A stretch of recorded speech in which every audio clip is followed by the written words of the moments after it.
What's going on, everyone? Welcome into the Sunday Reset right here on Forward Progress, presented by Fanduel. We are part of the Hammer Betting Network. I'm Rob Pizzola. Good to see everyone in the chat to get this show started. A crazy Sunday night football game. We were treated to some really good games today, and this one did not disappoint on Sunday night football. Had a little bit of everything. We'll talk through that. You guys know the drill by now. We're going to zoom out on today, separate signal from noise. We'll call out surprises, what we nailed, what we missed, key coaching calls, and injuries that shaped this week in the NFL. And holy smokes, were there ever injuries? A ton of them. Be very interesting trying to handicap next week's card in the early going. But of course, we will do that. We'll flip it forward. We'll run through the Week 17 openers, our thoughts on each game. We'll talk through if we like something immediately or just where we expect the market to go.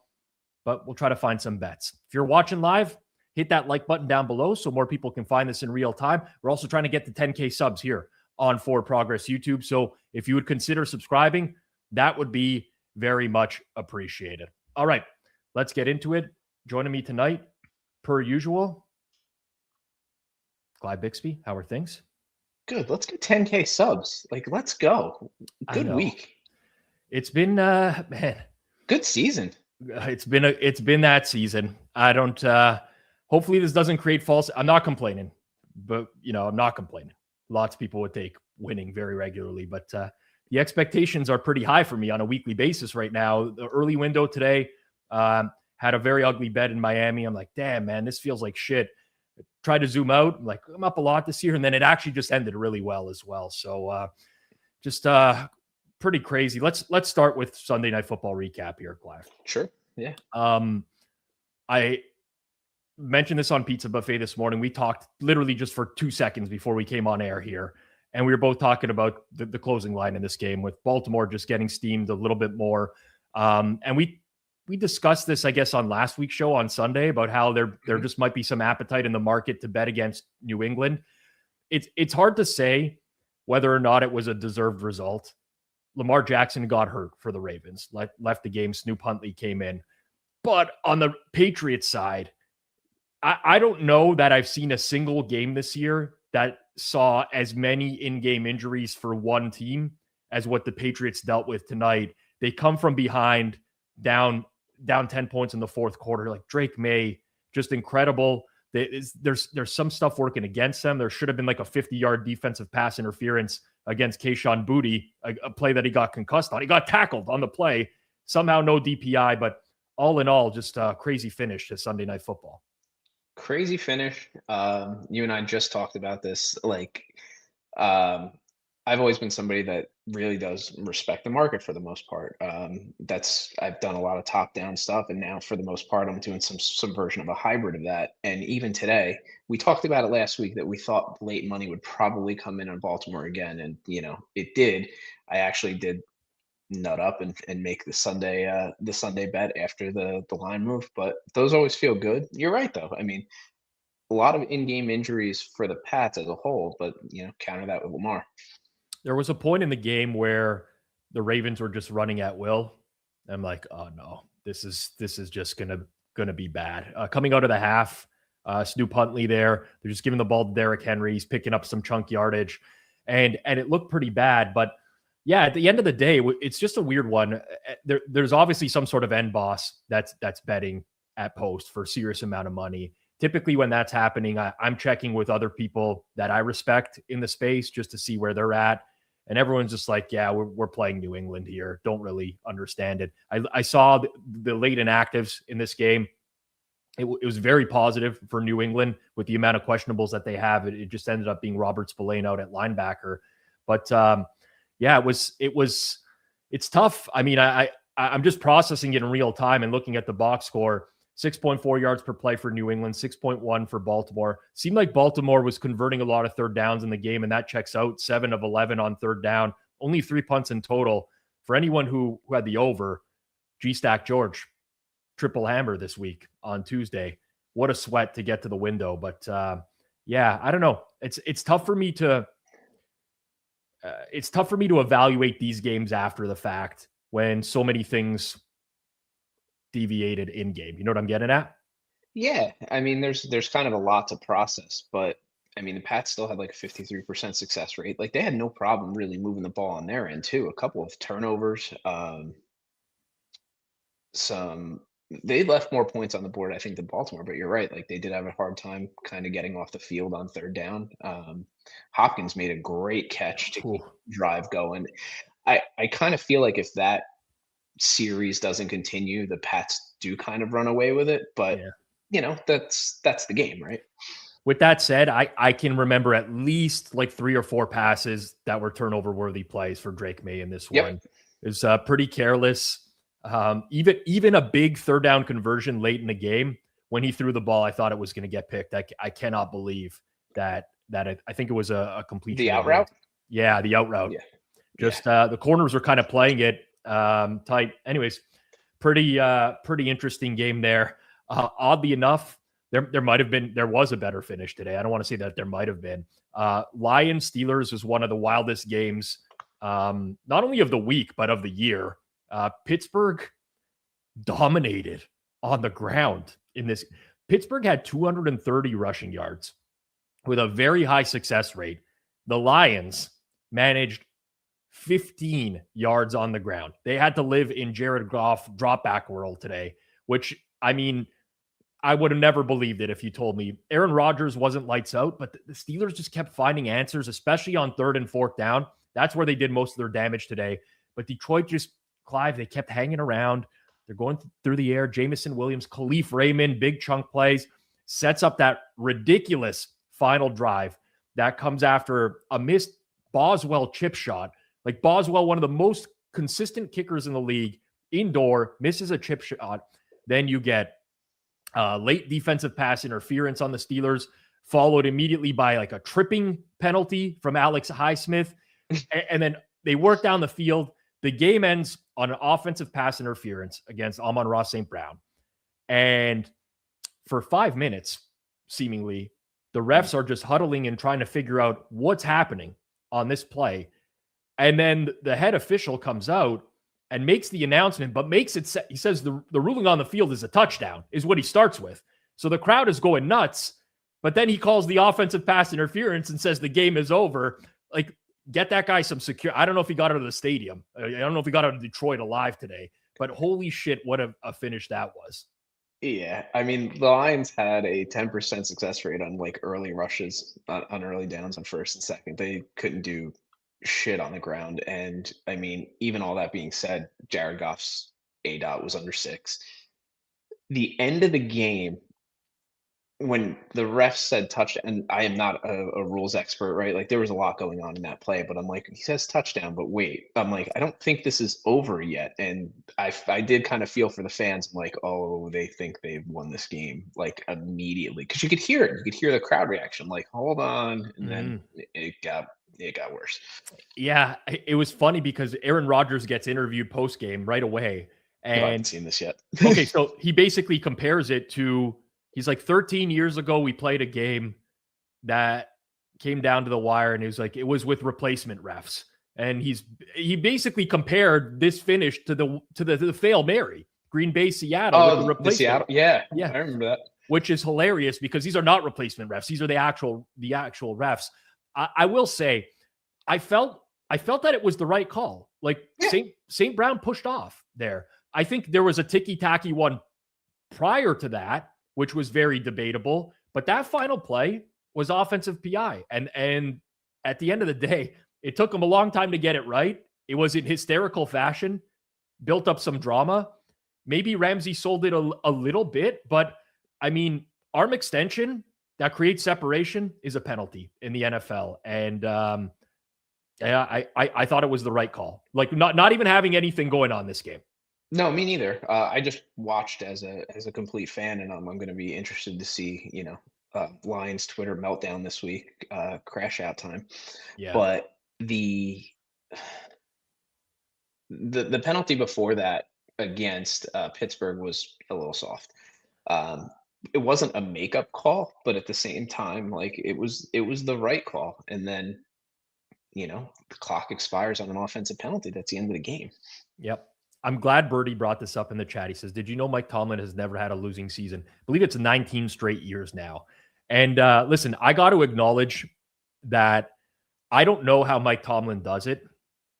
There were those teams with Roethlisberger and Polamalu and that defense, Joey Port, like those are really good football teams, but they've been void of talent for pretty decent stretch now, especially at the quarterback position.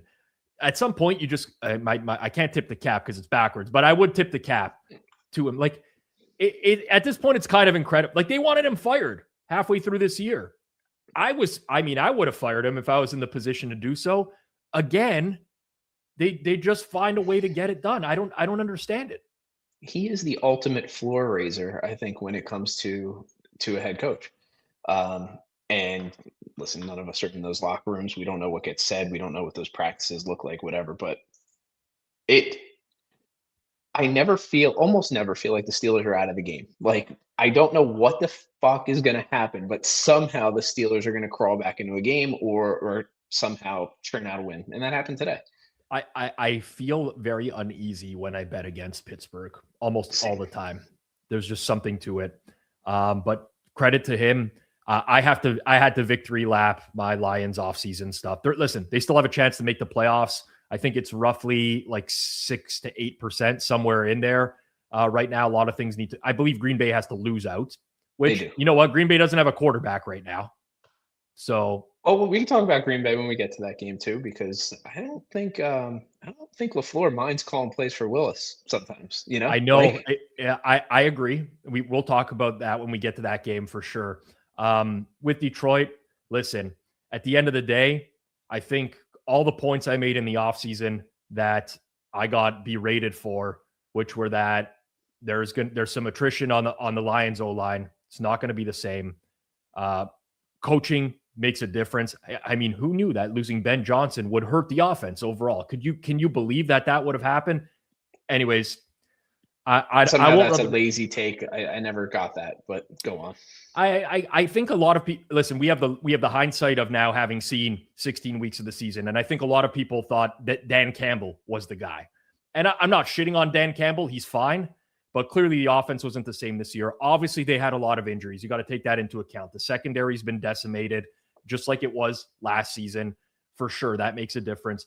Offensive line health. Taylor Decker looks like he's had a rough year. What was used to be the strengths for them are no longer the strengths. And, I won't be, listen, I'm not going to pop a champagne bottle for the Lions missing the playoffs, but that fan base really pissed me off this year. Well, here's the thing, when they have a strong offensive line and have a good running game, that masks a lot of what I would consider Goff deficiencies.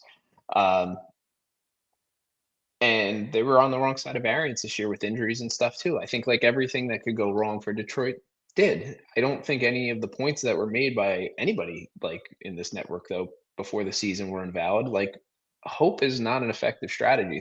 I know you hope that Ben Johnson is not going to be the thing that collapses the Detroit dynasty, and that alone isn't going to do it. But I mean, to not think that he was going to be a really, really big piece, I think was misguided. Yep, totally agree.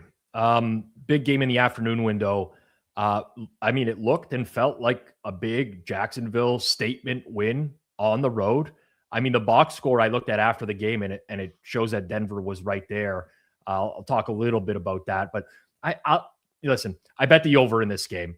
It started really slow. I mean, we both talked about it on Sunday Reset last week. We agreed, but when I actually ran my number on this game this week, I think we played 44.5 as the opener here last week. And my number was around 48 when I ran the game. So I was pretty into this. And the Jags started slow.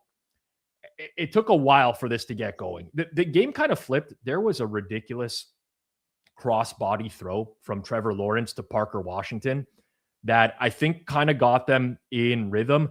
And then some Broncos mistakes as well. There was this late hit from PJ Locke.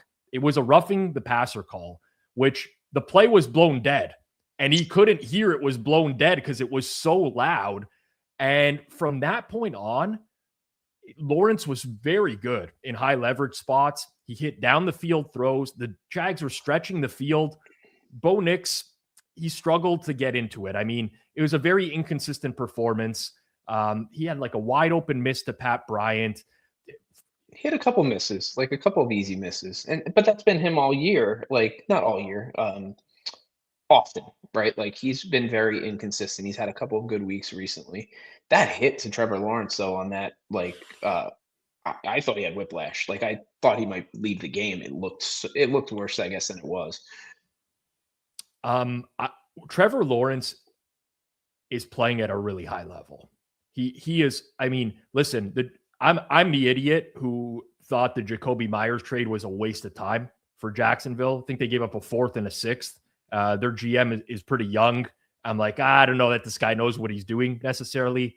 I still didn't love the Travis Hunter draft situation, but at the end of the day, now that Lawrence is using his legs more too, they are stretching the field. It kind of having the tight end back is helpful for him too. Like Brenton Strange being there, it's a good point. Like they have the weapons. O-line's holding up, and I mean, that's an impressive game. I feel the Broncos defense is overrated. I've talked about this, right? The Jags picked on Riley Moss again today. That's what teams are doing.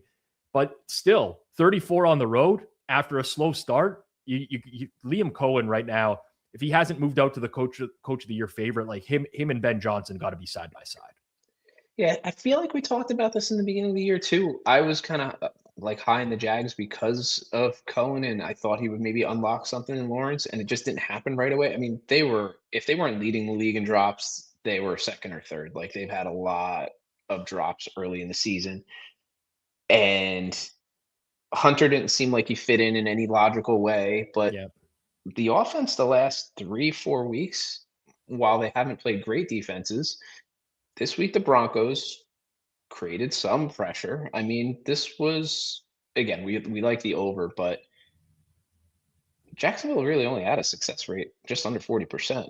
Like they had chunks where they were able to move the ball. Broncos had a good success rate. Like they stalled in just big spots, missed a field goal. Knicks missed some open throws. Interested to see if these guys meet again in the playoffs somewhere. Yeah, I think honestly, one of the biggest mistakes for me today was like not making a bigger bet on Jacksonville. Obviously, it's easy to say all this stuff in hindsight, right? But I hate when I have, big edge on, not big edge, but a decent size edge on side and total in the same game. And especially since I'd already hit the total pretty hard. Once Denver moved out to 3.5, I'm like, well, like, do I want to be doubly involved here? It's not, it's maybe I'm a little bit too risk averse in these types of situations, but I felt that early on in the game today. I really did. I'm like, if I wasn't busy, we'll talk about it after. If I wasn't so busy live clicking Atlanta as much as humanly possible today, then I probably would have been live clicking Jacksonville a little bit more. A weird game in the late window too, Clive, was Raiders Texans. I mean, 14-point spread. It didn't play like one. I mean, for being a huge underdog, the Raiders hit some explosives in the pass game. And this was after Geno threw a pick 6 in the early going where I'm like, here we go again, right? CJ Stroud was okay. He missed some throws. Pocket was clean for him for a lot of the game, but the Texans, without Woody Marks, they had no running game. They kept... But that's what they want to do. And it's like the most annoying thing in the world. It's why I didn't bet the Texans this week, because I just really wasn't sure what this kind of game script was going to look like from, D'Amico and this squad. It's so frustrating to watch them just run the ball on early downs consistently, fail, and just do it every fucking series. Both teams did it today. The Las Vegas actually generated some explosives. Like Ashton Genty had a couple big explosive plays. The tight ends were wide open down the field every now and then. And honestly, the Raiders are very live in this game. No one was really paying attention, but there was a 3rd and 20 that the Texans had inside their own 10 late in the game. And there was a one-on-one shot that Stroud took downfield to Nico Collins. Yeah. And there was some contact. But the ball was thrown like 15 yards past. Like there was no chance it was catchable. Even Pete Carroll was arguing it. I can't believe they called that DPI, and that basically just, it was awful. It flipped the game. The Raiders had a chance to win that game if that call didn't happen, which is unusual. I don't know how much stock I put into it, But yeah, that Texans running game without Woody Marks, holy shit, it's bad. Well, that's when you get like, it's no secret, I don't love Ryans as a head coach, but like, it's almost like in a game as a big favorite here, he's playing not to lose and just not try and stretch his edges. It's like, let me just minimize variance as much as possible. And let's hope that the Raiders don't get any big chunk plays, but they did. I was surprised at that. I truly was. I mean, I think everyone was. Like, no one going into today's game thought that the Raiders were going to generate any sort of offense on the Texans defense. And I mean, I'm just looking at the final box score here. Ashton got the ball in space, broke a couple tackles, had some, I think. Yeah. I don't know what his EPA was. I don't have it in front of me for the day, but I mean, some big plays. 5.9 success rate wasn't high. No, exactly. It was just the explosives. 5.9 yards per play for Vegas. I mean, you just don't see that often. A game that mattered a lot in the NFC, specifically in the NFC South, was Panthers Bucks. This was a game I had eyes on the entire day. Had side and total in this one. Neither of them major, but Panthers in the over. I was kind of conflicted at the end as to what I was rooting for there. But honestly, played like a classic coin flip divisional game. The Bucks came out leaning into the pass. Mike Evans, Jalen McMillan, they looked good in the early going. And honestly, for stretches, it looked like the Bucks were. I thought in the early going that the Panthers were in trouble. It just looked a little bit broken for them on offense. But Bryce Young started to use his legs a little bit more. You know, he targeted T-Mac a lot downfield every time he saw him one-on-one. And man, did Bryce Young ever make a big-time scramble? And I think it was Jatavian Sanders that scored the touchdown on that play. But that was an incredible play, one of the best of the day from Bryce Young. And defensively, the Panthers just kept heating up Baker with pressure over and over and over. They had no answer for that later in the game. And then there was a miscommunication right at the end of the game as well, where I don't know what Baker was throwing to, but him and Mike Evans were not on the same page. And that ended the game. I guess it's like a little bit of a scramble drill. And for whatever reasons, I don't know why Evans broke back inward as opposed to continuing his route. I have no idea. But I mean, it was clear that Baker expected him to go a different direction. Yeah. That was, Evans was running across like a deep crosser, and then he just stopped and went back the other way. What are you going to do? I mean, it was just classic miscommunication. But I thought as this game went on, I'm not. There's certain quarterbacks I've turned around on. Right? You react to new data. We talk about this all the time, right? I don't care if I'm wrong from an opinion preseason, as long as I adjust my opinion on that and I can leverage it for betting. Trevor Lawrence. He was playing like shit earlier in the year. He's not playing like shit now. Caleb Williams. He's playing like shit earlier in the year. He's not playing like shit now. Bryce Young, not quite to the same extent. I'm not ready to put Bryce Young in like the franchise caliber quarterback. I still think he's ways away from there, but he's doing enough for that team right now. In these types of games where the opposing offense is, they're struggling, Bryce will give you enough. And that's where the Panthers are at right now. Yeah, like if you look like at a distribution of EPA per play from Bryce Young, right? Like he was far too much on the negative tail for a little while. He's kind of moved that where that tail got a lot smaller and the negative plays just aren't anywhere near as frequent. And plays where either he would take a bad sack or throw it away, he's extending those plays like to Sanders and managing to make a really positive play as opposed to just eliminating the negative play. He's progressing. Yep. Yeah. I mean, listen, I don't know what his ceiling is, but I mean, yeah, that's where I have a problem with it. I'd also like to see the Panthers have something on offense that isn't just throw into like Teteroa McMillan no matter what on third down. Because that kind of just seems like the entirety of their offense, and it seems to be working for them right now. But at some point, there's going to be some sort of bracket coverage. They take Ted out of the game, and T-Mac doesn't want to be called Ted anymore. And they just don't have a secondary option is the real problem. You have to hope like either Dowdle or Chuba gets hot, running, and when they're not, then that's a real big problem and really easy to key in on Yeah. T-Mac. There's one more game I want to talk a little bit more about, and then we can go rapid fire through the rest. The Bills beat the Browns 23-20 today, which I love, by the way. I lost some money on this total, on this under, but for those who tuned in last Sunday, the market was 43.5 across the board. And anyone who did tail that, and people did message me on Discord today, discord.gg/hammer, plus the DMs, they would have got a win. And listen, I would have preferred to have just have one. I bet some 42s, but I can't believe that held towards the end of the game. And somebody's got to send like a fruit basket to Dawson Knox for the Bills because he dropped a wide open touchdown. Yeah. That was fortunate for that under. That one is not one that I bet early, so I didn't have anything on it, but I'm glad for everybody in the chat that did. I mean, when did they close at 41.5? Yeah. So it got all the way down to 40.5 before there was buyback towards the over. Depending on the spot, 41.5. Listen, Jester says, you think 43.5 should have won? Felt like, 100% lucky.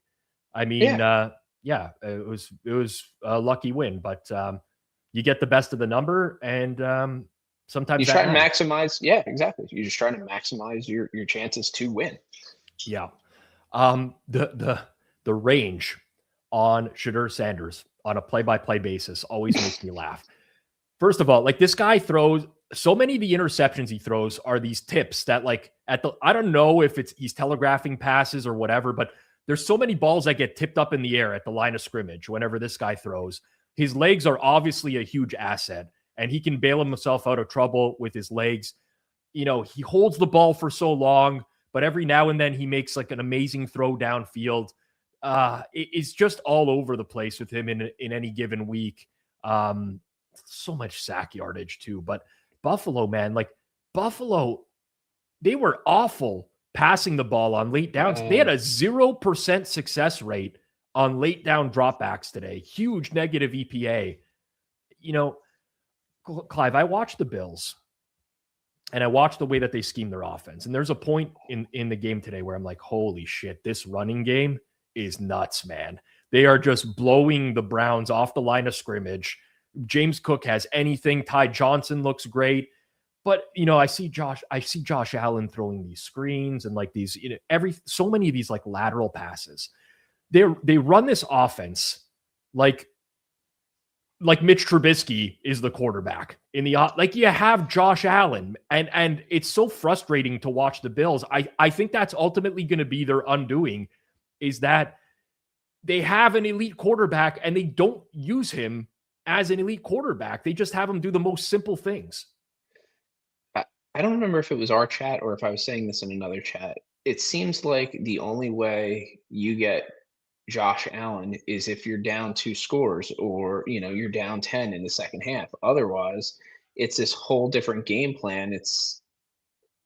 You have Josh Allen. I understand there's not a lot of receiving weapons that are, in Buffalo right now. But on the other hand, today, like it seems like the blueprint to really beat the Browns is if you can have a good explosive running game, and they had that. I mean, they had like a 64% success rate on the ground, I think. And I mean, the Browns are supposed to be awful offensively. Bills are incredibly flawed going into the playoffs. I want to root for them, but I just don't see them overcoming this part of it.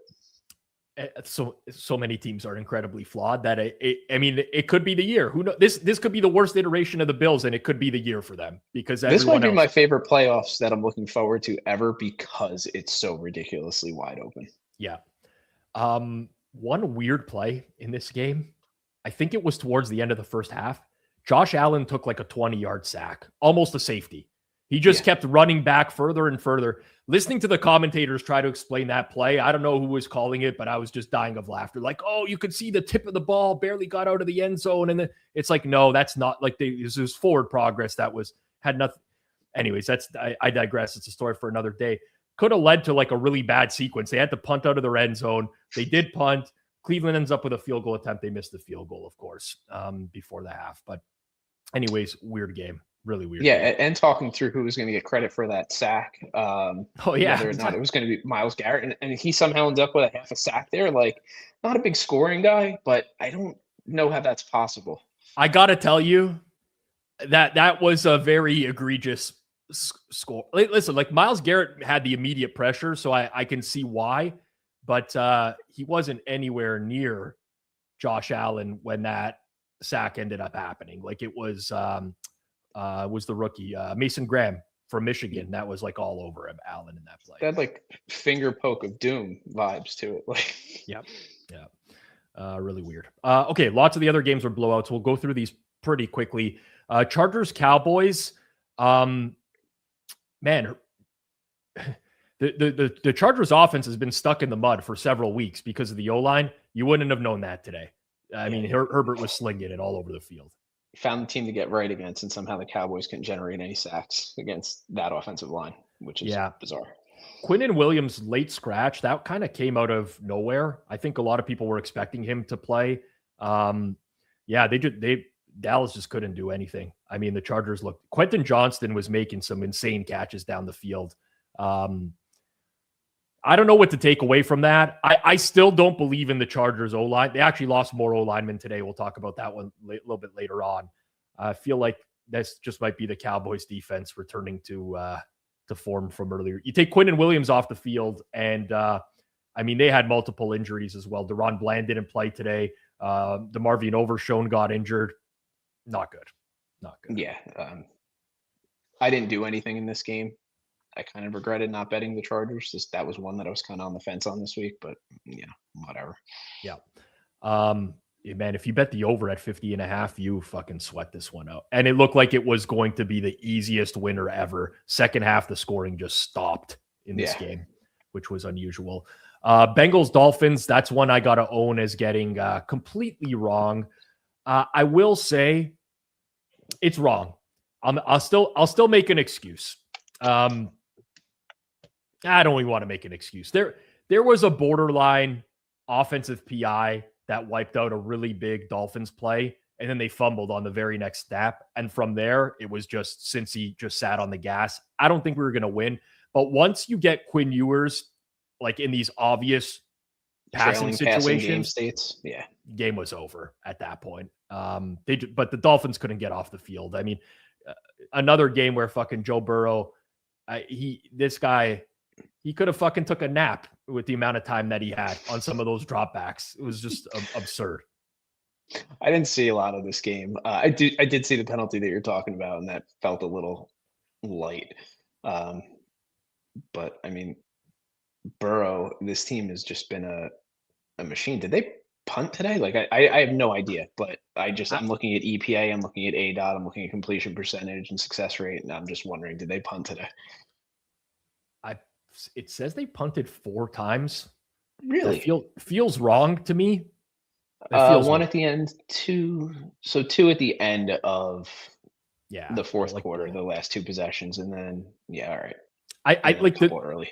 His ADOT was pretty modest. I mean, since he just kept stacking plays and Miami had no answer. So it is what it is. Quinn Ewers, listen, the offense was fine on early downs. They fell apart on late downs. Every now and then you need your quarterback to do something on late downs, and they just don't have a quarterback. So that's that.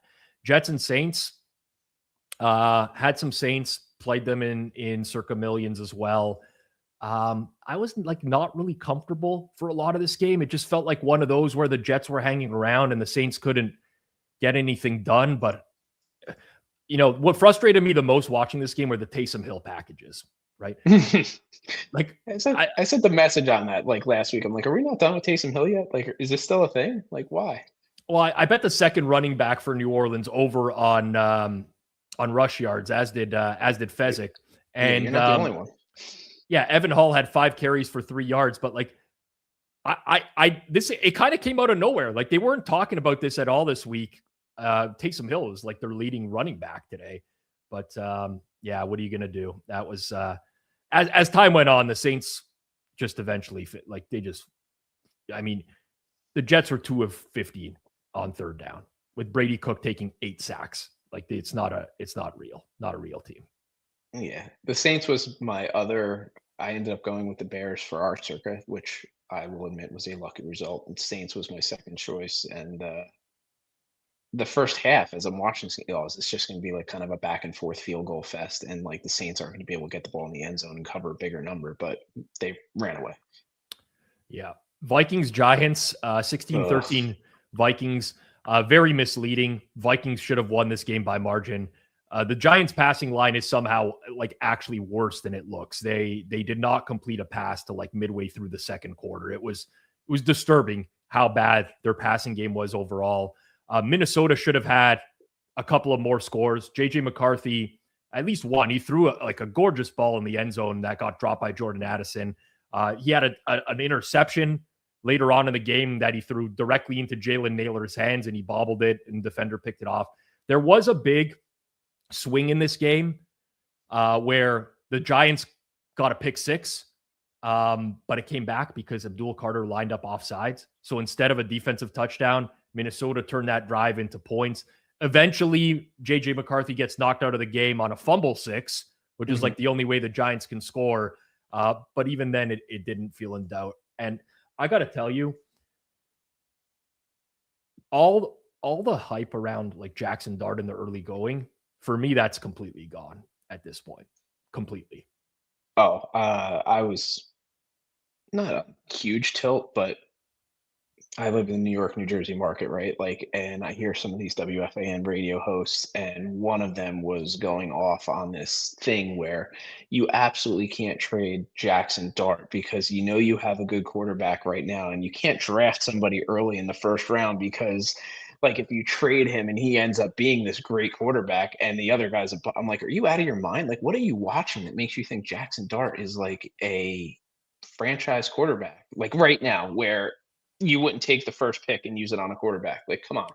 Yeah, I listen. You might see some good things in him, but like, there's no way you're assured that Dart is the guy, especially with his health concerns with the way And the that way he he runs. plays. Yeah, that was ugly. Arizona, Atlanta, got home for me. I mean, poor anyone who played the over in this game. I honestly don't know how this finished 26-19. Arizona went in pretty beat up. They came out even more beat up. As I mentioned earlier, I watched Josh Sweat get injured in the game. Walter Nolan had to get carted off.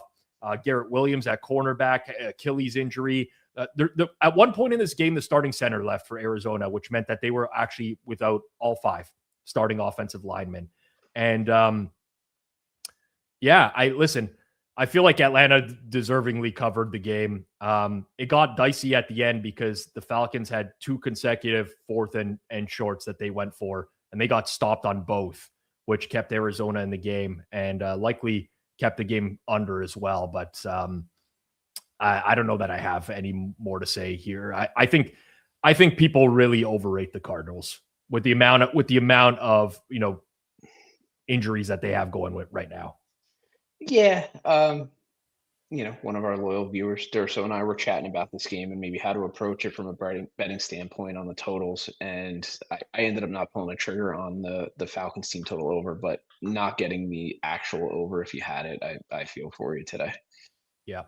The only other game, Chiefs Titans, I admittedly caught. I bet the Titans, but I caught so little of this game that I don't feel like I can properly break it down. I'm just looking at the box score. KC had 9 first downs, 3.1 yards per play. Obviously, Gardner Minshew tears his ACL in this game, unfortunately. But it did seem from the little that I saw in red zone that as the game wore on, the Titans offense started coming to life a little bit more. Cam Ward, I got to tell you, this guy makes some you can see Cam Ward's ceiling because he makes some of these throws where he's running out of the pocket and he's firing downfield on a dime. I thought that was okay. Jester, I'm waiting for G-Stack to show up and just, show us a little something. Yeah, the third string quarterback was not absolutely horrific. I actually did see a short portion of that game where I was a little bit scared. Chris Olodokun, I think it was. I honestly don't know much about this guy at all. But immediately as soon as I thought to myself, might be in trouble with this guy, he looks dangerous, he was carrying the ball like a loaf of bread in the pocket, scrambling, and he fumbled. He jumped back on top of it. But yeah, I don't know. I can't take much away from this game. Just no. I was waiting for Chase Daniel to come out of retirement and come, suit up again. Yeah, that was I mean, the Chiefs got bet again today, Clive. They did. They got bet again, man. I don't get it. Someone just like their pain tolerance is extremely high. Yeah, I mean, like, what are you thinking about with this Chiefs team? Like, even from a mathematical standpoint, even with all the injuries they have and no Mahomes, it's like, how do you get to a number where is it just the Titans are this bad in your your model, so to speak, or is it really just a Chiefs number? It's every week the Chiefs get bet. I don't know where it's coming from. A lot of times with some of the big moves, I at least have some sort of inkling. I have no idea. I really have no idea. I mean, the one thing that drove me nuts this week truly was the amount of handicaps that talked about like what the line was a week ago versus today.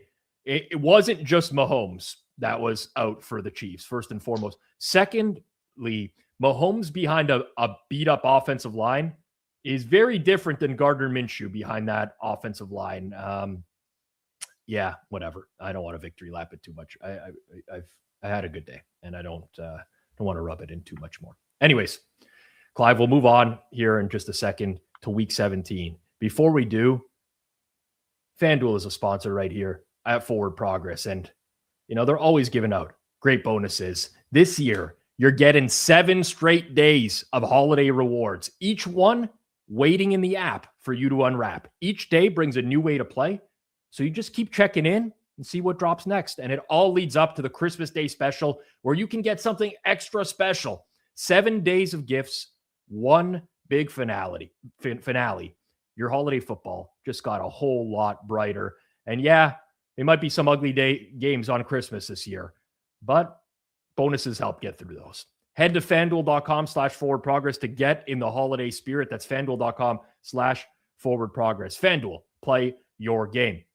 Must be 21 plus and present in select states. For Kansas, an affiliation with Kansas Star Casino, or 18 plus and present in DC, Kentucky, or Wyoming. Opt-in is required. Bonus issued as non-withdrawable tokens. Restrictions apply, including bonus and token expiration, leg requirements, and max wager amount. Terms are at sportsbook.fanduel.com. If you have a gambling problem, call 1-800-GAMBLER, visit rg-help.com, 1-888-787-7777, or visit ccpg.org/chat in Connecticut, mdgamblinghelp.org in Maryland. Hope is here. Visit gamblinghelplinema.org or call 800-327-5050 for 24/7 support in Massachusetts, or call 1-877-8-HOPE-NY or text HOPE-NY in New York. All right. Let's get a recap of last week going. On my lonesome on New England. Listen, I mean, I think I called. I don't know I don't have the exact transcript in front of me. I said, I'm going to like New England. I'm comfortable betting them at this price. Probably you're going to be able to get a better price later on. Ultimately, it worked out that way. I'll take the win. Negative CLV is going to hurt my CLV for the year, but 13-7 on my own, plus 5.2 units for the year for just me. We agreed on 3 plays, Clive. Man, we got a great price on that Rams Seahawks under on Thursday, which just got smoked. Never even really had any hope there. We win by the hook on Buffalo, Cleveland under. We win by way more than the hook on Jacksonville, Denver over. When we agree this year, we are 29-15, plus 12.4 units, 0.95% no vig CLV. Pretty solid. Hopefully we can keep that going. It's going to be tough this week with all the injuries and trying to figure out some of this stuff on the fly and other factors. This is going to be nuts going through this in real time. No exaggeration. Bear with us, snails. Let's do it. Christmas Day has 3 games. Our first stop is Dallas at Washington. I ran the weather model right before we came to air. Cloudy, potentially some light rain in the area. Temperatures in the upper 40s. Nothing extreme. The biggest note here would be maybe a little bit of rain. You get some wet ball, slick surface. Doesn't look too bad. Early market at FanDuel. Cowboys -5.5, -118. Total in the game, 50.5 juice towards the over. I mentioned the Cowboys defensive injuries and like this is a short week. So, I mean, your guess is as good as mine, but Quinnen Williams didn't play today with the concussion. DeMarvion Overshown left the game, with a concussion. Donovan Wilson, starting safety, left the game with an eye injury. Deron Bland did not play with a foot injury, 3 times DNP as well. They're still without their left tackle, Tyler Guyton. Ryan Flournoy left with a knee injury that looked bad at wide receiver for Dallas. But Washington, on the other side of things, the obvious is that Marcus Mariota is dealing with multiple injuries, a hand injury and a quad injury. He got stitches on his hand. If he can't play, Josh Johnson is the quarterback there. In addition to that, they were without their left tackle this week, Laramie Tunsil. Their backup left tackle, Brandon Coleman, hurt his shin and left the game. He said he's hopeful he'll be okay for Thursday. We don't know. Their left guard, Sam Cosmi, left the game with a concussion as well. So some attrition on the offensive line there. And, with that amount of injuries on a short week, Clive, I mean, it's really, really tough to navigate this. Yeah, I mean, maybe I'll look at a Dallas team total over or a Commanders under. I really don't know. This is a really tough spot to predict with all these injuries in a short week on top of it. So it really feels like Mariota's way more likely to miss than to play, just based off of, I guess, me trying to decipher post-game comments and stuff like that. And if he misses, 5.5 is short on down. Yes, agreed. Without a doubt. If he plays, even with a throwing hand injury, I would still consider betting the over at 50.5. If Mariota somehow was practicing this week and there was talks of him playing, because the Cowboys defense, neither of these defenses are real at this point. They're both a joke, complete joke. No, they're in the bottom 5, if I'm not mistaken, in like EPA per dropback. Like their defensive metrics are both terrible. And what quarterback has not done well against the Cowboys this season? And Mariota's fine. Same thing you could talk about on the reverse side against the Commanders. I think, the Cowboys could really put up a lot of points here, which is why I'm sorry, I missed who put it in the chat, but whoever put in the team total over for the Cowboys makes a lot of sense. I mean, this could be an alt line kind of scenario too. Yeah. Yeah, I'm kind of torn on this one because I have a feeling we'll wake up tomorrow and Dallas will be a bigger favorite in the game. But I kind of just want to wait for at least like an early walkthrough on Monday to see where these teams are at. I would just assume it's not going to be Mariota here. For this I don't think it would be. All right. Moving to the next game, 4:30 p.m. Eastern time. It is the Lions heading to the Vikings, to Minnesota, I should say, to take on the Vikings. Current market at Fanduel is Lions laying 5.5 on the road. Total in the game is 45.5, juiced towards the under. For Detroit, I think they got away scot-free from today's game. No new injuries. Their center, Graham Glasgow, was out. He did not practice on Thursday or Friday, so I wouldn't be optimistic about him. For Minnesota, the obvious news was J.J. McCarthy left the game with a throwing hand injury. I saw the trainer working it on the sideline, and he was in some severe pain. Didn't come back into the game. Jordan Mason, bad ankle injury. He will almost certainly be out on Thursday.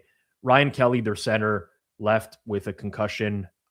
I think that's got to be the third this year, something like that. Left tackle Christian Darrisaw is on IR. Defensive end Jonathan Greenard is on IR. In all likelihood, this is a Max Brosmer start for the Vikings. And that's unfortunate because I really would have been interested in the Vikings with JJ if he was in there this week. We have 3 Christmas Day games and we're on the third quarterback for 3 teams. I got to tell you, Clive, if there was going to be ever a day for there to be shit games, Christmas Day is perfect for me because I'm having lunch at the in-laws. I'm always sneaking away. I got I don't want to be that guy, but it's my profession. So I got the phone off to the side when I'm at the table. I'm running to the living room every now and then whenever I hear a big play. So for these to be shit games, I'm totally fine with that. If this is Brosmer, the total is a little too high, I would think, for this game. It's just, God, man, these indoor games that involve the Lions somehow always leak points. And the one issue with Minnesota is they blitz so heavily that you leave these guys one-on-one for explosives for Detroit. We've seen it against Brian Flores in the past. So I don't know. I'm kind of at an impasse here with this game.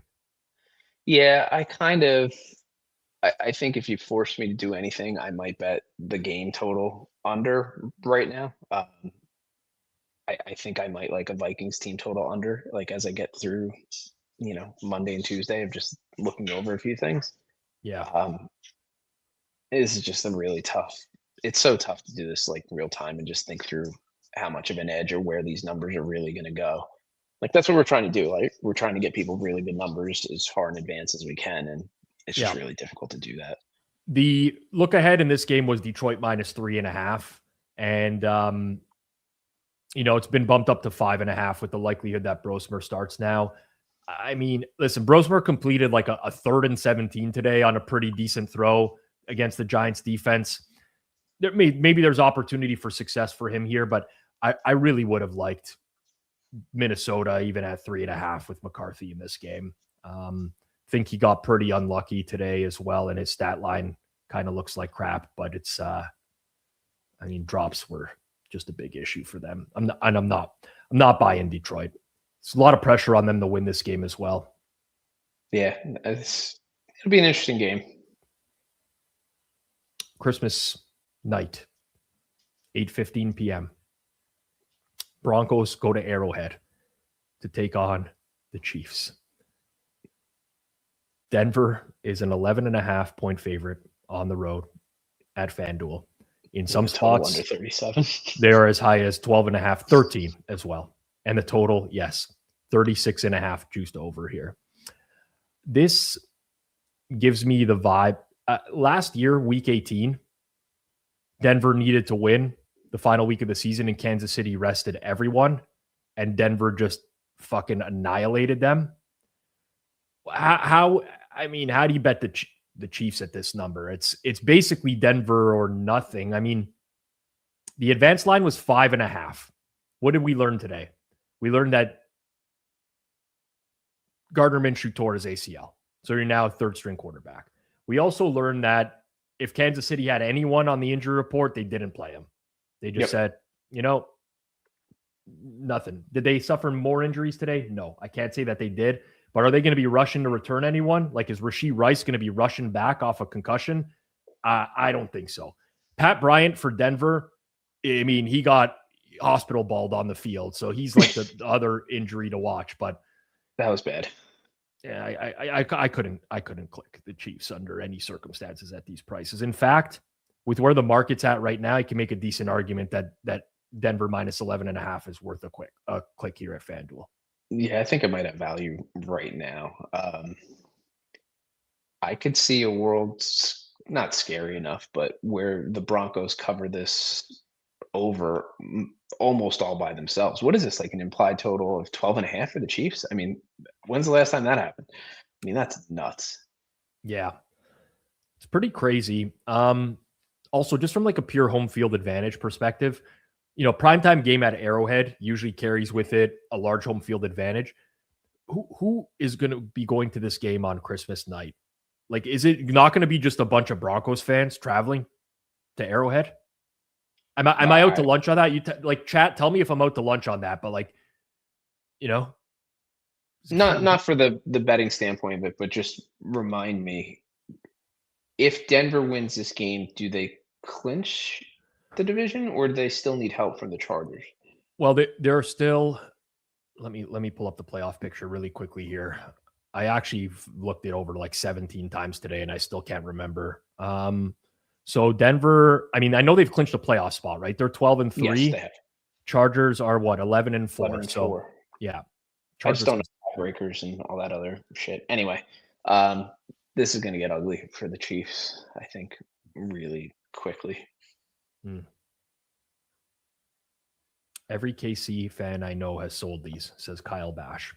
I mean, I don't even know if you could give them away for free at this point, right? I can't imagine. Yep. 75-degree day in Kansas City. I didn't even know that. I mean, that would be pretty decent. That would be pretty decent.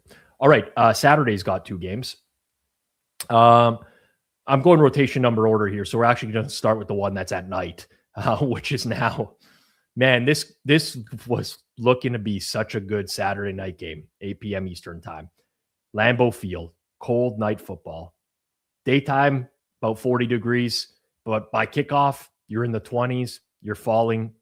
Just one of those classic Lambeau games for Baltimore and Green Bay, Pascal. This one is, what we got off the board everywhere. We can't even talk about it. That makes a sense as to why the different game was brought up. I'll just flag this. Lamar got hurt. Yeah. Yes. We were talking earlier about Malik Willis. So Jordan Love left with a concussion. Malik Willis has a throwing shoulder injury. And his quote was that it is pretty sore. You could be down to potentially third string quarterback for Green Bay as well, which I believe is Sean Clifford. I believe it's Sean Clifford. I think you're right. I mean, I don't even know. I mean, Green Bay. I feel like I heard that name today. Yeah. Green Bay also lost Josh Jacobs. I mean, well, no, he played, but looked not 100%. Romeo Doubs hurt his wrist. I mean, it's kind of might have been an excuse for the onside kick scenario. They lost another tight end, John Fitzpatrick, Achilles injury. Holy smokes, man. But this has got to be so disappointing that we can't watch Packers Ravens with the full complement of weapons. Yeah, it would have been a lot of fun to watch. This is such a weird season. Oh, jeez. I mean, this might just be the Bears year to get lucky and just really, really, really get lucky. Yeah. What was the total on this before? Mid-40s, I'm assuming? It was 46.5 advanced number. 46.5. Well, listen, I mean, at the end of the day, there's not anything I'm going to do with this game until I have more information on who's actually going to be playing at quarterback. So that's where I'm at. The other game is Houston and the Chargers. This one's O-line injury versus O-line injuries. Bingo. You nailed it. Early market here, Fanduel, Chargers -1.5. Total in the game, 40.5 here at Fanduel. So I originally had a thought when I saw that this was the matchup next week that I wanted to bet Houston in this game. I think the Chargers offense looked very formidable today against a complete no-show of a defense. Chargers lost a couple corners in their game to Dallas. Dante Jackson, Benjamin St-Juste. That's like number 1 and number 3 for them. They lost their left tackle, Jamari Sawyer. They're down multiple swing tackles now. Trey Pipkins, Jamari Sawyer. I thought this was going to be the Houston spot. Of course, both of Houston's tackles also got hurt in the game, Clive. Yeah. Nasty. What would you make this total if these teams are at regular health? Regular health? Yeah. Let's say going into today, what's this total? Thinking quickly, I don't know, 42.5, 43.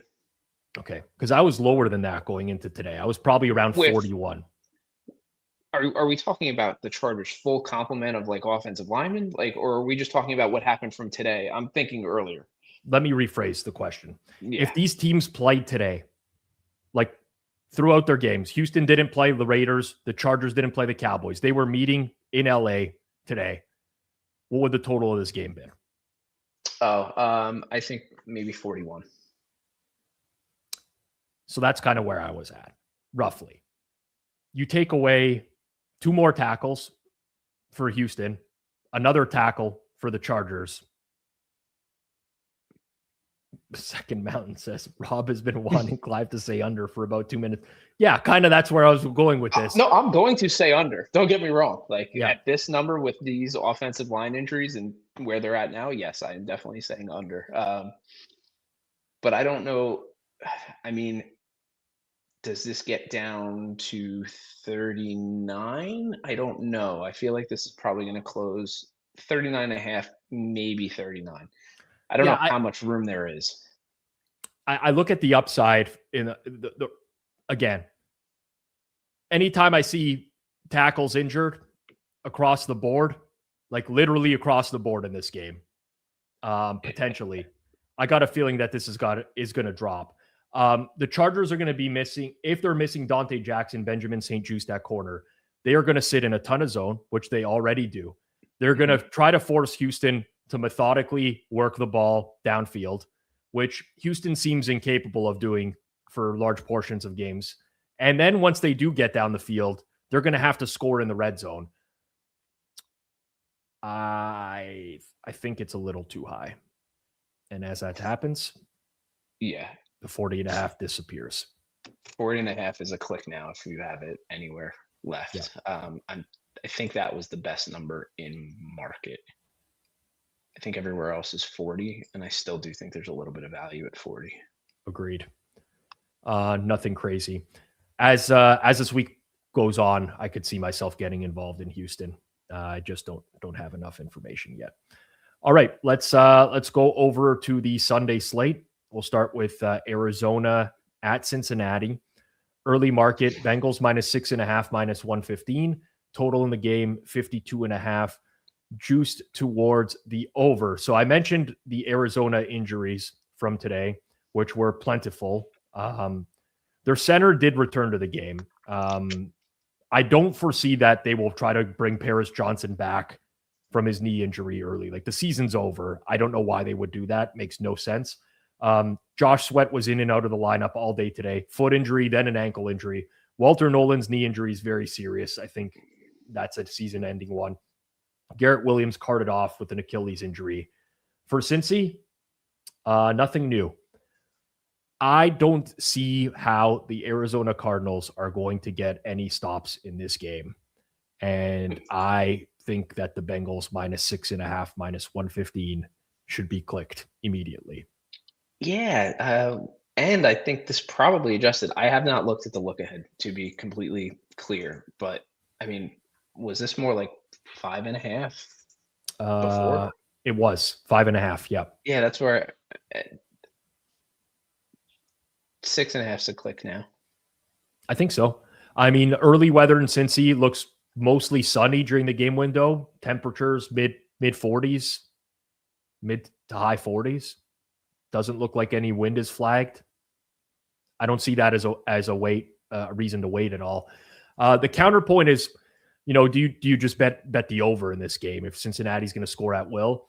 And I think that's possible, but I also think people really overrate the Arizona offense. Arizona is not really consistent on a play-by-play basis. They will take shots downfield, but they're down 4/5 of their offensive line. Like, I would just rather the 6.5 with the Bengals. And honestly, maybe even 7 might be short. I don't know when I run my numbers, but I consistently find edges against Arizona. They're so beat up, man. I would not be surprised if this goes through the 7 to 7.5. Not at all. The total, like, it feels like the total is kind of all over the board. Like, looking through some of the other spots as high as 53.5. Like, I get not liking the Cardinals to hold up their end of the bargain in an over. So Bengals team total over is something that is, I think, completely reasonable. Yeah, listen, at the end of the day, I would never, ever click under at this number, ever, with the current. I mean, since he can dink and dunk all through the Arizona, defense all day. All through that defense. I can't believe I'm laying it with the Bengals. Their defense has actually quietly been getting better. Their personnel sucks. I don't really know how they're doing it. I don't. But yeah, just Arizona's injuries are piling up too much. Okay. Keep it moving along here. Seattle at Carolina. Seahawks -7.5, -0.4 on the road. Seattle obviously on extra rest, having played on Thursday. Total in the game, 42.5, juice towards the over.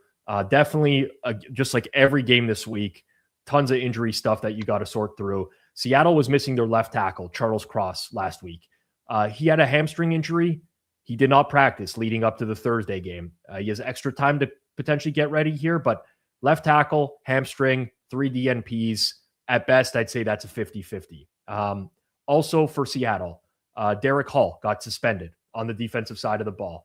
They lost cornerback Reek Woolen. They lost safety Kobe Bryant. So multiple injuries for them. For Carolina, they were also missing their left tackle today. Ike Ekwonu did not play. He did at least practice in a limited capacity on Friday. So I'm more optimistic about him potentially being back.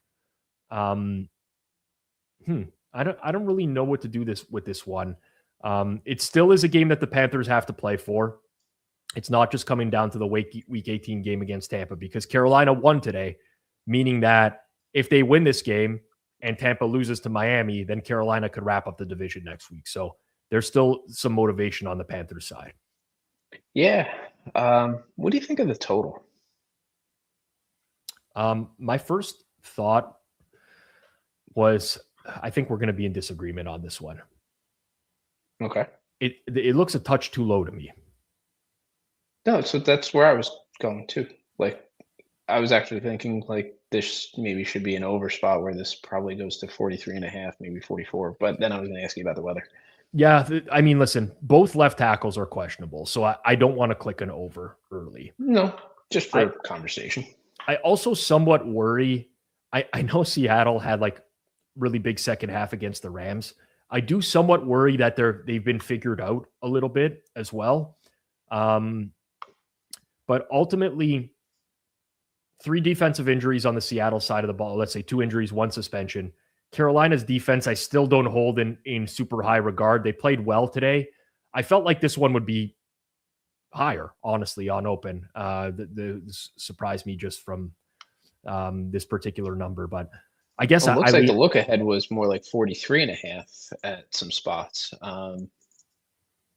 And now it's down to 42.5. So interesting. Man, this is the only 7.5. So it's kind of, and it's a juiced 7.5 on Carolina. I see like there's a few 7.5s, I should say, that are out there. We got some dissent in the chat on totals too. Some people like over, some people like under. Yeah, it's all over the place. Yeah. It's all over the place. Stylistically, Seattle's going to play a lot of too high. They'll invite the run from Carolina. They'll try to shut down the running game. Will the Panthers play into it? I don't know. As of now, the explosives that won't necessarily be there for Carolina, which they've been generating on late downs a lot. I've noticed that. But yeah, I cannot click this until I know the status of Charles Cross and Ike Ekwonu. That's just going to be a no-go for me. Yeah, and Seattle just going to try and stick to the run script no matter what. And All right, we'll keep it going. Just going rotation number order. Like I said, this one's actually in the late window, which is the Giants and the Raiders. This one's a 4:05 start. Giants -2.5, -0.4. Total in the game, 42.5. Juice towards the under. You got thoughts here? Who wants to win less? So I'm glad you brought that up, Pete Carroll is not a tanking guy. He will not. I firmly believe that Pete Carroll will coach this game like he coaches any other game. The Giants also have an interim coach who's kind of listen, McCoy's not going to get he's not going to get the head coaching job, but in his mind, it's on the table. I don't think either of these teams, where you might see tanking is in terms of inactives and like players not being rushed into injury. And that's going to kind of lead into my handicap for this game. But I would bet the Raiders plus 108 right now because the left tackle for the Giants, Andrew Thomas, had a hamstring injury today. Their center, John Michael Schmitz, had a hand injury. Their left guard, John Runyon, didn't play today. He'll be back. I think his wife was giving birth and he left to be with her. But ultimately, I just don't see the reason that the Giants would push Andrew Thomas on a hamstring injury. Sorry, Kafka, not McCoy. Thank you very much, guys, for correcting. I would click Raiders plus 108. I don't think there should be a plus in front of them for this game. Hitman got off the Raiders a week early. I don't see. So to a degree, I lean in your direction of what you're saying with the money line. I was thinking more from a total perspective. Even with as bad as these defenses could be, this feels high to me.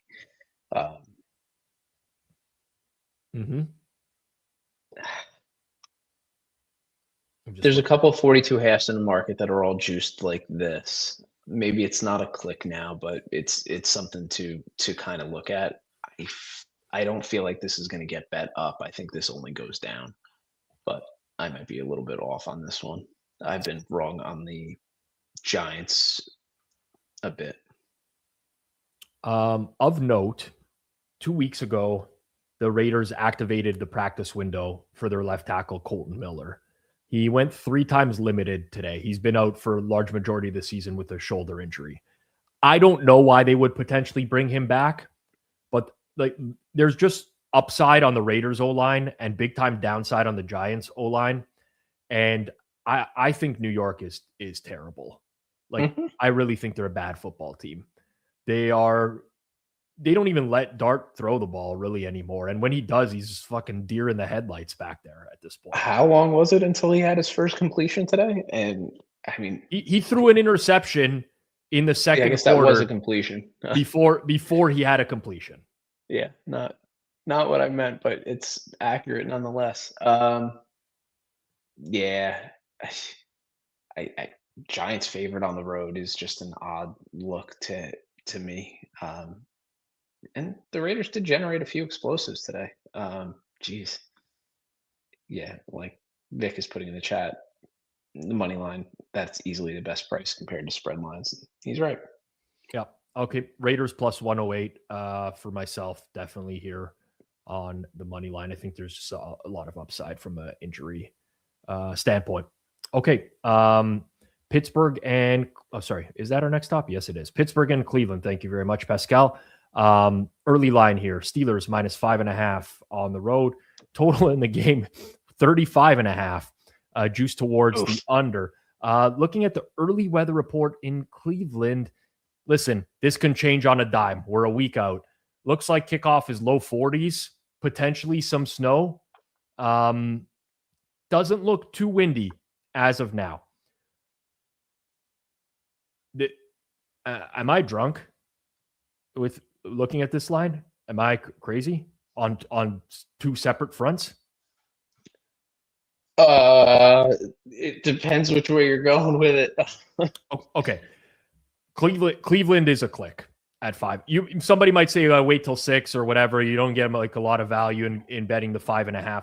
First and foremost, there's a decent chance DK Metcalf is going to get suspended for this game. He took a swing at a fan today. I don't think that's going to be a hefty fine. I think that's going to be a suspension. Personally. It has to be. It absolutely has to be. I know they won today, but they're down to third string left tackle. Isaac Samalu has a triceps injury. He's going to be out probably again. I'd be surprised if he plays. So that's 2 offensive linemen out against the Cleveland front. TJ Watt probably not back from his punctured lung. Nick Herbig has a hamstring injury on the defensive line. Brandon Eccles left today. He's playing slot corner for them right now with a groin injury. Like, Pittsburgh's pretty beat up. Judkins, going into today, would you have priced this around 4? Because that's where I would have had it about. Maybe 4.25, but probably closer to 4. Yeah, I can actually do that really. I mean, just raw ratings, I have this as a 3.9. Yeah, so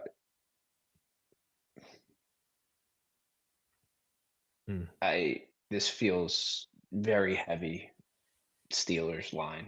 Like, is this the only 5.5 in the market? I'm taking a look across the board right now, and I just had totals up. It is. This is the best price in market. Cleveland's is a click here.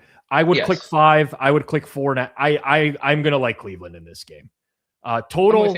I don't think I will probably end up on the over, but I'm just gonna wait until we get closer to the game because I don't want to get messed on a Cleveland Browns total, like bad Cleveland weather.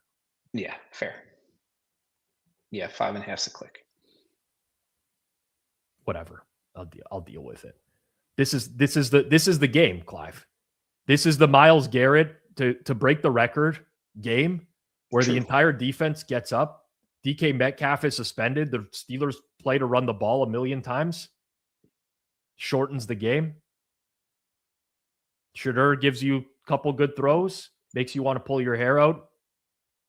Maybe doesn't throw it right into one of the defensive linemen's hands to get batted down. Like, maybe he actually sees that person. Yeah. I don't know. No, I can't get to that price. Last time I felt like I'm trying to remember the last time. There was a game I felt like I saw the price recently and I'm like, how could that be possible? Judkins was not a concussion. Judkins was a devastating leg injury. Judkins is done for this season. Yeah. I saw a still picture and it was pretty ugly. Yeah. Wouldn't put it past Tomlin to give Aaron Rodgers 7 dropbacks in this game, so there's no chance that Myles Garrett could break the record on them. That wouldn't surprise me either, actually. Yeah. Definitely keep an eye on I'm keeping an eye on the over in this game as well. New Orleans at Tennessee is our next stop. Honestly, kind of a more interesting game than it otherwise would have been several weeks ago. Both these teams trending up a little bit. Saints open -3, -04 on the road here at Tennessee. Total is 38.5. Any weather? Not that I can tell. I think we're going in the same direction here. Yeah. I think so. I mean, with the way these two offenses are playing, I'm with you. I was wondering if maybe this gets pulled down a little bit, but I don't think so. I kind of lean towards the Saints too. I mean, I that's not something I would play here at this number, but this is the only 3 in market. So yes, if you want to play the Saints, there's plenty of 2.5s out there. This is the spot if you want the Titans early. It's the same with the total. Like, listen, FanDuel 38.5. There's other spots that have some 38s out there. I like the over in this game. I know Birdie in the chat says I think that the under is a look. I disagree. I think that the Tennessee offense is trending in the right direction. Saints today, they generated some pressure at home. I mean, listen, Brady Cook going out on the road with no weapons whatsoever and the dumbest coaching staff. That's not going to be great. I like what these quarterbacks are showing me lately. I do. I mean, if you like the under, I would assume it's because you don't think the Titans are going to hold up their end. So, I mean, if you want to look at the Saints team total over this week, I mean, the Saints from an offensive standpoint have been pretty solid and have moved the ball. I think they're going to be fine for their end here. Tennessee more than fine. Tennessee's secondary is a complete mess. They put both their safeties on IR this week. Marcus Harris, who's like a depth corner for them, left today. They're not great in terms of secondary. Maybe they'll get Cedric Gray back at linebacker. I do like him as a player. Brian Brzee left for the Saints on the defensive line today. He's a draft pick from a few years ago with a knee injury as well. So injuries are on the defensive sides of the ball here. I honestly, off the top of my head, again, we're just reacting to these numbers in real time. For me, this is the first time I saw this number. I was surprised it didn't have a 4 in front of it. Yeah, I think it should be at least 40. Yeah. So go out there and bet it now if you like it now. Yeah, we agree on this one. All right, Tampa Bay, Miami is our next stop. This one, again, has some, potential playoff implications. I'm so sour on Tampa, but I have been for a little bit now, so that's not new. Yeah, Tampa laying 4.5, minus 115 on the road. 46.5 is your total, juice towards the under. I'll just be honest. I got to go back and watch more of the Quinn Ewers tape. I didn't see a lot of it. I was very frustrated. Turned that game off for a large period of time. I can't really. This is where I struggle to price things in real time, Clive. Like I see this and I just don't really know what to do here. Tampa Bay is at least much healthier. They lost an edge rusher today, Anthony Nelson. They can't really afford to lose edge rushers because they don't have it. Miami, no new injuries. We'll see if Minkah Fitzpatrick is back next week. This is rough. Yeah. In my head, under makes some sense. You have Todd Bowles against a young quarterback with some limitations, but Todd Bowles hasn't been that guy this year. And if there's a game for the Tampa Bay offense to come alive, this is probably it. The Dolphins when you think about the second half against Pittsburgh, plus what happened against Cincy today, this is like 6 quarters now of just a complete and utter disaster. The total feels fine to me. Intuitively, there's nothing that I really want to do. For some reason, like I'm so sour on the Bucks that I am looking at the Dolphins and like maybe I like that, but I also think Tampa's going to take money and Miami's not. So if I was going to take Miami, I'd wait. Yeah. Andy in the chat says, I've been fading Tampa almost every week. So have I. That's why I'm struggling with this now, because it's like I'm regularly fading them, but now they're coming up against the opponent where I'm like, I'm just, I've had too much of the Dolphins experience in the past couple of weeks, and it might be time to call it quits on that one. Yeah. Might be time to call it quits on that one. Jacksonville, Indy. This one, obviously, we are going to have to wait to see Indianapolis play on Monday Night Football. The Jags are minus 6.5, minus 118. Totals 45.5 to the over here. I don't know what to do with this one, Clive. Indy's going to be missing their left tackle, Bernard Raymond, tomorrow night, which will be a big loss for them. Jacksonville lost an offensive lineman today, Patrick McCarry, the right guard. Greg Newsome, who they traded, swapped corners with earlier in the year with Cleveland, left with a shoulder injury as well. He hasn't really been good since coming over. I view Jacksonville as an absolute dead nut over team right now. Yeah. But I have to see Rivers play tomorrow night before I can click this. I just have to see it. And listen, I don't know, is there a possibility Anthony Richardson could come back for this game as well? I mean, they activated his practice window. If that's the case, we were going to click Jacksonville, I think. Yeah, I mean, there's some 6.5s out there. Normal. I think that's probably a click now, regardless. We normally don't do that without, the Colts having played tomorrow, but just something to think about. I'll have interest in the Colts, I think, regardless. Yeah, not Colts, Jags. Jeez. The real problem is I kind of like the Colts a little bit tomorrow night. I'm hoping they don't get blown out and they can really keep it close, maybe win it. Yeah, I'll just have to wait till that one's done to get some more thoughts on it. New England at the Jets. Potential inclement weather game as always at the Meadowlands. Don't know just yet, but cold temperatures for sure. New England is a 12.5 point favorite on the road. Total in the game is 42.5. Wow, I did not want that. I was hoping that we would get a bargain bin discount on the Patriots after the amount of injuries they had tonight, and it went completely in the opposite direction. I mean, I understand why the Jets look like dog shit, but look ahead was 9.5 in this game. Yeah, I think if you want the Pats in this game, you have to hope that the Jets get clicked and then the number goes towards the Pats. God, I think I'm going to take a Jets team total under, though. Like, that feels like almost a definite look. So New England today lost Travion Henderson to a head injury, Demario Douglas to a hamstring. Their right tackle, Morgan Moses, has a knee injury. He left the game, but he did return and finish it. Their backup tackle, who's filling in for Will Campbell at left tackle, Thayer Munford, he left with a knee injury.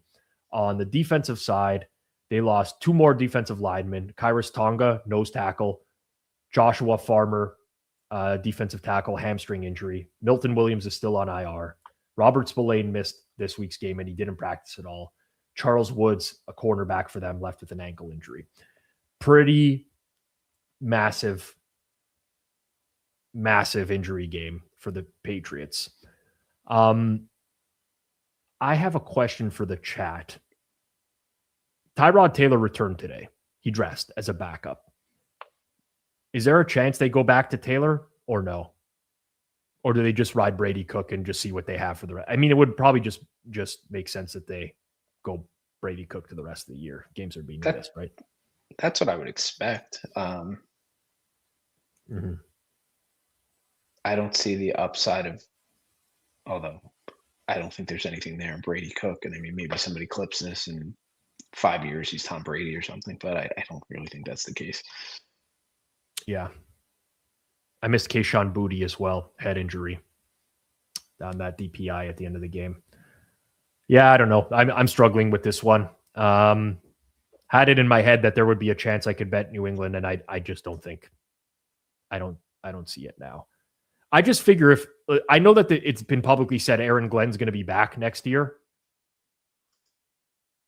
I mean, now we're getting comments in the chat. Glenn is not sharp enough to tank. The directive would come from higher up. I feel like the tanking stuff gets way overrated every year. Do you not feel that? Like we have these conversations every single year, and then there's a team that's complete dog shit that wins in like week 16, 17, 18. It happens all. Teams cost themselves the first overall pick all the time. It's true. You know, like at the end of the day, the players who are dressing are going to play the games. It's just a matter of who's going to play a quarterback for the Jets, because Drake May versus Brady Cook is no bueno. No bueno. Sunday in the late. There's only 2 games in the late window next Sunday. I wonder if one of the early games is going to get moved to that. I feel like something's got to get flexed down. Unless they just want us to watch Philly Buffalo, which I mean certainly could be a game that we watch as a whole, because the other game happening is the Giants in Vegas. Buffalo -2.5, -120 at home. Total 45.5 with the juice towards the under in that game. I think I'm going to want to click Philly at some point. Bingo. I'm with you. Someone messaged me during this show saying, how do I not click Buffalo on the opener? And then I looked, and Eagles are a bet. I think. Yeah, I'm with you. I just it's tough. Looking for threes. Yeah, these are the tough spots, right? Because most of the market is 2.5, and you have asymmetric risk on this game. And what I mean by that is, if you bet the Eagles 2.5 and it moves to 3, well, you've cost yourself. You made a stupid bet, a lot of equity.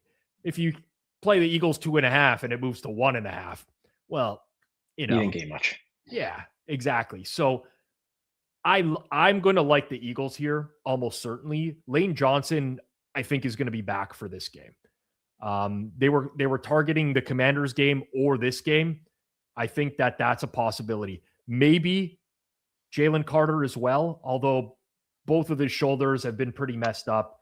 Nakobe Dean tweaked his hamstring this week, but He was doing like a charity event, and I watched the video of somebody asking him about the hamstring injury. And he said it was a minor tweak. I don't know if I take that at face value, but if the Eagles are going to lean into this running game, the RPO stuff with Hurts again now, they're gonna move the ball on the Buffalo defense.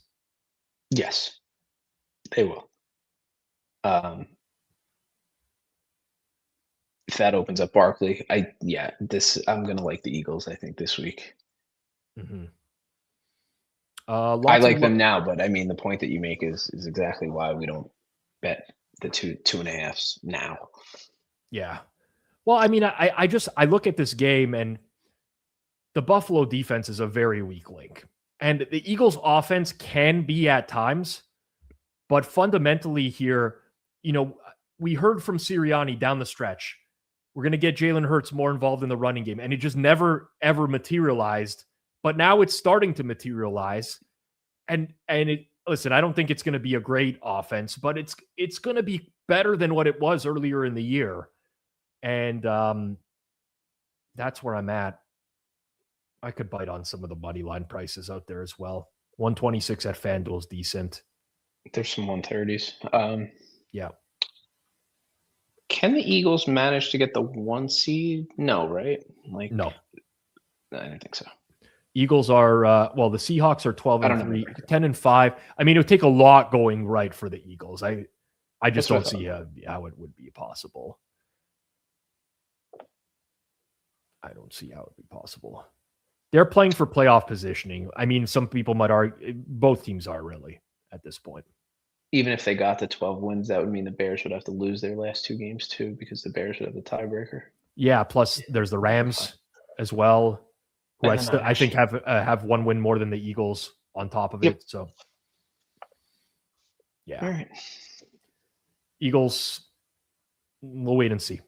I'll decide after the show what I'm going to do, but I'm probably going to grab some money line tonight on Philadelphia. Sunday Night Football, we have the Bears and the 49ers.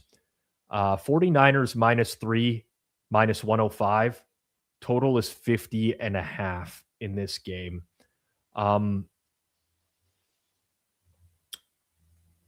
This has moved a bit from where I had it priced a couple weeks ago.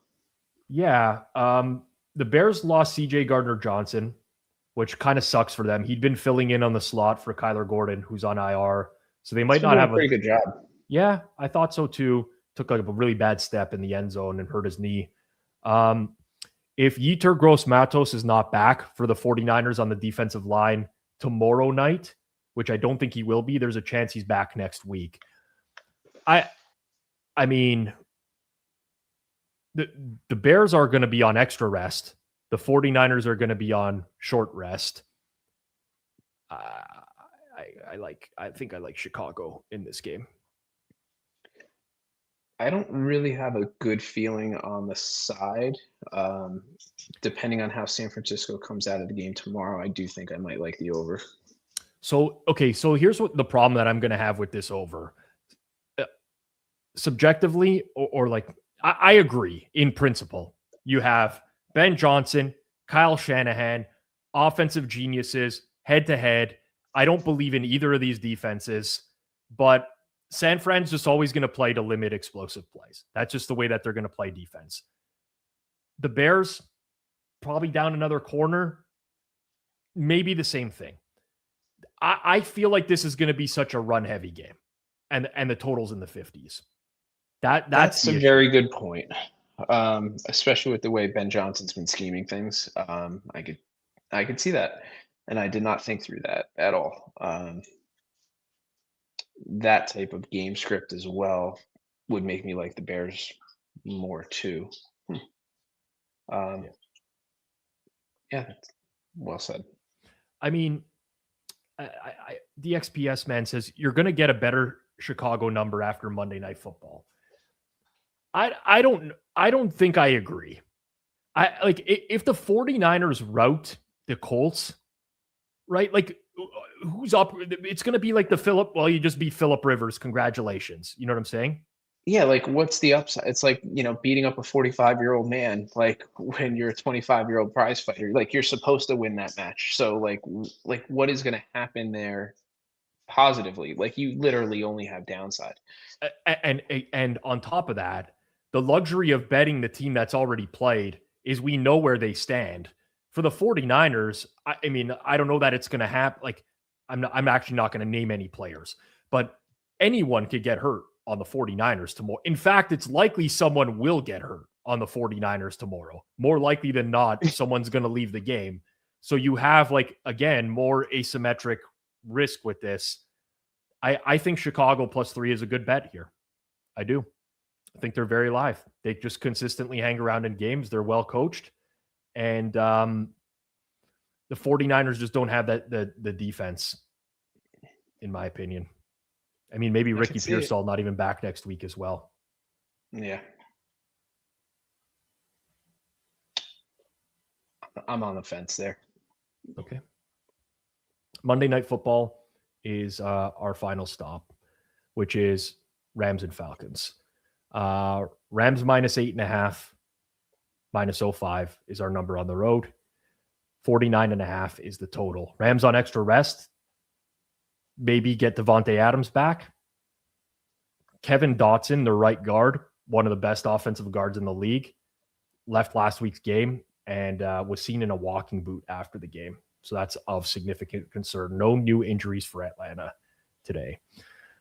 I generally feel that the Falcons are underrated in market.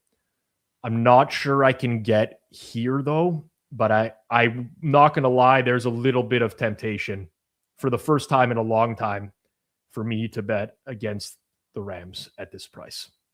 Is this the best price in market? Yeah, it looks like there's a couple of other 8.5s. So I am the opposite of you in the sense where I am a little bit lighter than the market on the Falcons.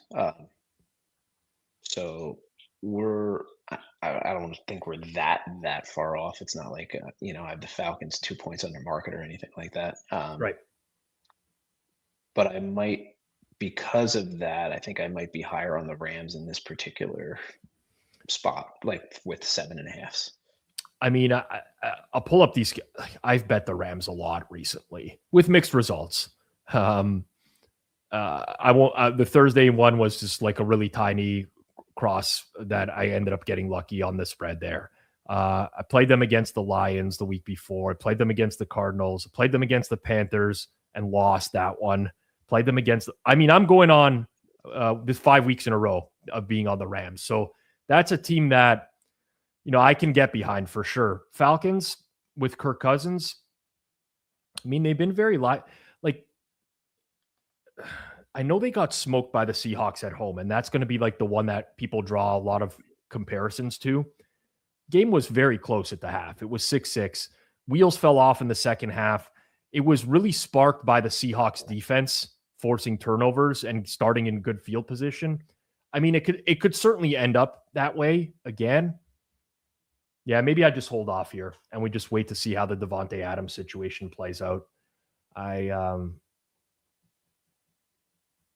Do you think there's any way that this total gets bet down significantly? It feels right to me. It feels like it's in a good spot. Why would you have interest in the over? If it gets bet down, I probably would. But at this number, I have it maybe going to 50 or 50.5. There's not enough to bet it now. Rams, I mean, listen, there was a lot of under money on the Rams game, but albeit that was wind related this past Thursday. So it's hard to say. Got to look a little bit more deeper into the Rams run defense as well. Like if Atlanta can't get anything going on the ground, they're going to be in trouble here. But I mean, razor thin margins. I just have, I feel like Atlanta is just a little bit underrated, excuse me. I think we're going to leave it at that. Yeah. Man, what a disaster of a board. What a disaster. Kind of knew that coming in. This was the week that for Survivor, I was set up to just be in shit shape. I'm curious of who's got who left, so it'll be a good Circa week. Yeah. Be interesting for Christmas, that's for sure. This slate turned into something that people didn't expect. Definitely. All right. Light week so far. As always, there's a Monday newsletter that goes out, which you can sign up for over at thehammer.bet. We link it in the description usually below as well. But if you do want to sign up for it, you get a recap of the plays myself and Clive like. Plus, you get some takeaways from Suuma on Monday mornings as well. You get injury reports on Wednesday and Friday. Lots of good stuff. Of course, our Discord's always running. I got it up to my right all day long. Discord.gg/hammer. If you ever want to ask myself or Clive a question, you want to participate in the chat, hop on over into the NFL channel. If you want more content here at the Hammer on Monday, Hammer Daily with Jason Cooper. That's at noon over on the Hammer HQ YouTube channel. Monday show is pretty solid. Be a recap of some college football stuff this week, NFL stuff as well. I'm live next on Circle Back, which is on the Circles Off YouTube channel, 1 p.m. Eastern time, Monday. Going to be some interesting topics this week. Definitely some centered around Anthony Joshua, Jake Paul, which I want to talk through because that was a very interesting matchup. Some NFL stuff as well, some college football related stuff. You know how it is with gambling Twitter. And of course, Monday Night Football watch-along tomorrow night. Jeff Feinberg is actually joining me in studio for that one. Colts, nice. 49ers. That's going to be at 8 p.m. Eastern time. That wraps up the Sunday reset. If you enjoyed the show, smash the like button down below. Share this out to your friends as well. It's just an easy way to help us to grow. Doesn't really take much time. Drop it in your WhatsApp chats, Telegram chats, whatever you got to do, Twitter, all that stuff. For myself, Rob Pizzola, for Clive Bixby, for our producer, Caustic Arrow, Pascal Prince behind the scenes. This has been the Sunday Reset on Forward Progress, presented by Fanduel. Peace out, everyone. Enjoy your night.